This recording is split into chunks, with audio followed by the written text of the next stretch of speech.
Hello dear student. तो आज history का सेकंड चैप्टर लेखन कला और शहरी जीवन का पार्ट 2 है ये। और अभी तक हमने मेसोपोटामिया के बारे में पढ़ा था।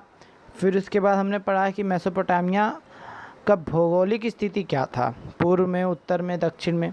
आज हम जो पढ़ेंगे वो है शहरीकरण, कि मेसोपोटामिया में शहरीकरण कैसे था। फिर उसके बाद हम पढ़ेंगे शहरों में माल की आवाजाही। फिर उसके बाद लेखन कला के विकास। ये 3 चीज़ आज हम इसके अंदर पढ़ेंगे। तो सबसे पहले हम बात करते हैं शहरीकरण की, कि मेसोपोटामिया में शहरीकरण कैसे हुआ। देखो बच्चों, ये शहरीकरण की अगर हम बात करें तो बेसिकली मेसोपोटामिया में लोग बड़ी संख्या में नहीं रहते थे। पहले की अगर हम बात करें तो मेसोपोटामिया में लोग बड़ी संख्या में नहीं रहते थे। जब किसी स्थान पर खेती के अलावा अन्य आर्थिक गतिविधि होने लग जाती थी, तब कस्बों का निर्माण होता था। यहाँ जनसंख्या घनत्व बढ़ने लगता था। ये समझ लीजिए कि जैसे जैसे अन्य आर्थिक गतिविधि बढ़ते रहेगी तो लोगों का घनत्व बढ़ता रहेगा। लोग वहाँ से उठ करके ऐसी जगह पे आना पसंद करेंगे जहाँ पे आर्थिक गतिविधि होती है और वहाँ पे उनका रोजगार मिल सके। जैसे जैसे मेसोपोटामिया शहरीकरण की ओर बढ़ने लगा तो वहाँ पे व्यापार होने लगा, उत्पादन होने लगा, सेवाएं मिलने लगी। इन सब चीज़ के कारण जो लोग दूसरी जगहों से यहाँ पे आया करते थे और अपना रोजगार लिया करते थे, अपना कमाने के लिए यहाँ पे आया करते थे। और नगर के जो लोग हुआ करते थे वो आत्मनिर्भर नहीं हुआ करते थे। उन्हें नगर या गांव के लोगों द्वारा उत्पन्न वस्तुओं या दी जाने वाली सेवाओं के लिए उन पर आश्रित होना पड़ता था। अब आप मेसोपोटामिया में शहरीकरण का मतलब समझ ही गए होंगे कि वहाँ पे अगर व्यापार हो रहा है, उत्पादन हो रहा है, सेवाएं मिल रही है, तो जाहिर सी बात है कि लोगों का घनत्व भी वहाँ बढ़ेगा। लोग अपने रोजगार के लिए वहाँ आया करेंगे। तो ये सब चीज़ से जनसंख्या घनत्व बढ़ता है और इससे चलता है कि मेसोपोटामिया में शहरीकरण हो रहा है।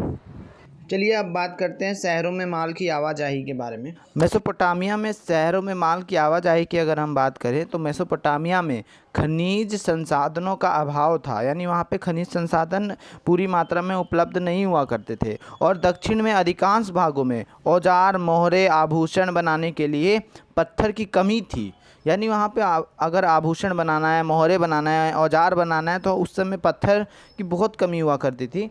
इराकी खजूर और पोपलार के पेड़ की लकड़ी, जिससे गाड़ी बनाने या पहिए, गाड़ी के पहिए हो गए, नाव बनाने के लिए अच्छी नहीं थी। मतलब ये जो पेड़ थे, पोपलार के पेड़ और इराकी खजूर जो थे, वो ज़्यादातर गाड़ी बनाने के लिए और पहिए हो गए या फिर नाव बनाने के लिए उपयोग किए जाते थे। लेकिन उस समय ये उस तरीके से उपयोगी नहीं थे, मतलब अच्छे नहीं थे। अगर दूसरी बात करें तो औजार, पात्र, गहने बनाने के लिए भी कोई धातु नहीं थी उस समय। इसलिए यहाँ के लोग क्या करते थे कि लकड़ी, धातु, सोने, चांदी, तांबा, पत्थर, ये सब तुर्की, इराक और खाड़ी पर जो देश हुआ करते थे वहाँ से मंगाया करते थे।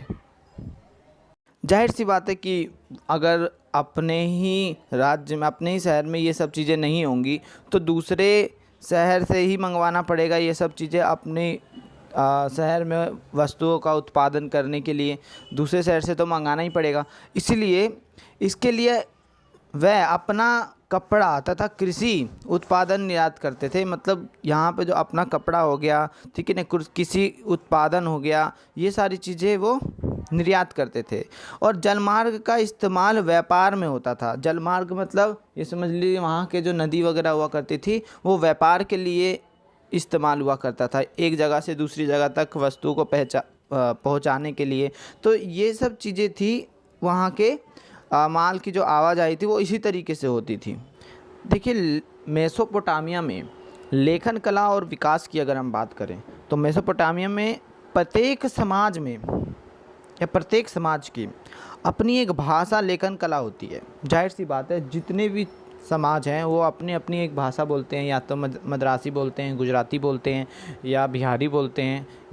ये सारी भाषाएं अलग अलग समाज में बोली जाती है ना।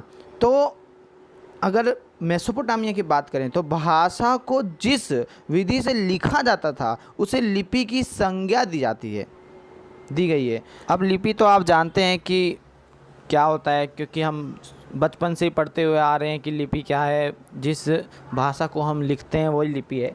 तो यहाँ पे अगर हम नेक्स्ट बात करें तो मेसोपोटामिया में जो पहली पट्टिकाएं पाई गई वो 3200 ईसा पूर्व की है।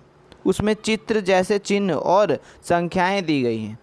इससे पता चलता है कि मेसोपोटामिया में भी उस समय चिन्ह थे, चित्र थे, ये सारी चीज़ें थीं उस समय भी। कब? 3200 ईसा पूर्व में की पट्टिकाएं की बात कर रहा हूँ। जब ये सारी चीज़ें हमें पाई गई थी तो हमें समझ में आया कि हाँ, मेसोपोटामिया में भी ये सारी चीज़ें हुआ करती थी, ये सारी चीज़ें थीं उस समय भी, उनका एक लिपि हुआ करता था, है ना। देखो, लेखन कार्य कब शुरू हुआ? जब लेन देन का स्थायी हिसाब रखना पड़ता था। जब लेन देन का स्थायी हिसाब रखना पड़ता था, कभी कभार मुंह से बोली हुई चीज़ें सही नहीं लगती है, जब उसको लिख दिया जाता है तो मान लेते हैं हाँ उसने सही बोला।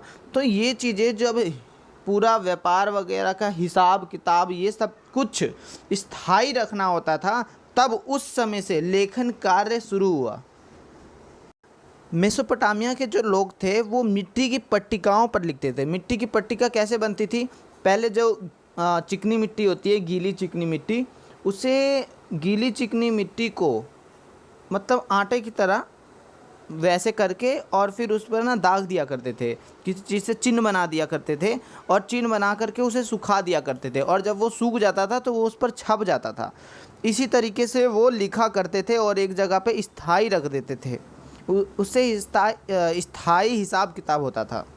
अब लगभग 200 ईसा पूर्व के आसपास जो थे वर्ण जो थे वो किलाकार हो गए थे। मैंने आपको बताया ना कि गीली चिकनी मिट्टी पर उस पर दाग देते थे कीलाकार से और फिर उसको सुखा देते थे और फिर उसे स्थायी रखते थे। वही चीज़ बता रहा हूँ कि वर्ण जो थे वो क्या हो गए थे? किलाकार हो गए थे। भाषा जो थी वो सुमेरियन थी। अब जब लेखन बनी गया है तो लेखन का इस्तेमाल भी हुआ करता होगा। तो लेखन का इस्तेमाल अधिकतर शब्दकोश बनाने के लिए, भूमि के हस्तांतरण के लिए और राजा के कार्य का वर्णन, यानी कि जो राजा के कार्य हुआ करते थे उस समय, जो राजा जो भी कार्य करता था वो सब इसमें लिखा करते थे। पहले सुमेरियन भाषा थी, फिर उसके बाद अक्कादी भाषा आई। अब लेखन कला का जो विकास हो रहा था वो इसी तरीके से हो रहा था। तो ये था हमारा 3 टॉपिक जो आज इस सेकंड पार्ट में हमें पढ़ना था। इसके आगे हम नेक्स्ट पार्ट में पढ़ेंगे। तो इस वीडियो के लिए लाइक कर दीजिए, सब्सक्राइब कर दीजिए और बने रहिए हमारे NGI स्टडी सर्कल के साथ। धन्यवाद। Tata and bye bye.